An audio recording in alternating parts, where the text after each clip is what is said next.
नमस्कार मित्रांनो, जय शिवराय, जय महाराष्ट्र. खरं तर आपण वेगवेगळ्या क्षेत्रात काम करतो. कॉर्पोरेट सेक्टर असेल, वेगवेगळे सेक्टर्समध्ये काम करतो, राजकीय क्षेत्रात काम करतो, सामाजिक क्षेत्रात काम करतो. पण तिथला जो लीडर असतो, तिथला जो पदावर बसलेला व्यक्ती असतो, तो जर कच्च्या कानाचा असेल ना, तर तिथं रामायण आणि महाभारत नक्कीच घडतं. खरं तर जेव्हा शूर्पणखेचं नाक कापलं, शूर्पणखा रावणाकडे गेली आणि म्हणाली की तो एवढा मोठा राजा आहे, बाहुबली आहे, आणि तुझ्या बहिणीचं नाक कापलं, तेव्हा रावणानं फक्त शूर्पणखेची बाजू ऐकली आणि तो रिॲक्ट झाला.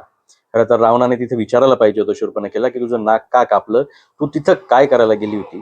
आणि त्यांनी राम आणि लक्ष्मण यांनाही विचारायला पाहिजे होतं की एक्झॅक्टली झालं काय. परंतु तसं न करता रावणानं फक्त शूर्पणखेचं ऐकून रिॲक्ट झाला आणि त्यामुळं रामायण घडलं.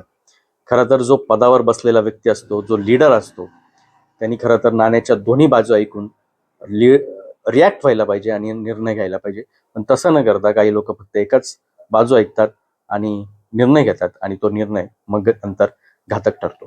तर छत्रपती शिवाजी महाराजांचं जे स्वराज्य होतं, तेव्हा तो रांझ्याच्या पाटलावर जेव्हा आरोप झाले, तेव्हा राजांनी फक्त त्या मुलीची बाजू ऐकली नाही, त्या रांझ्याच्या पाटलालाही बोलवलं, त्याची बाजू ऐकली आणि निर्णय द्यायचा होता तो दिलाच, परंतु दोन्ही बाजूनी ऐकून निर्णय दिला. त्यामुळे जो लीडर असतो त्याला दोन्ही बाजून ऐकून निर्णय घ्यावा लागतो.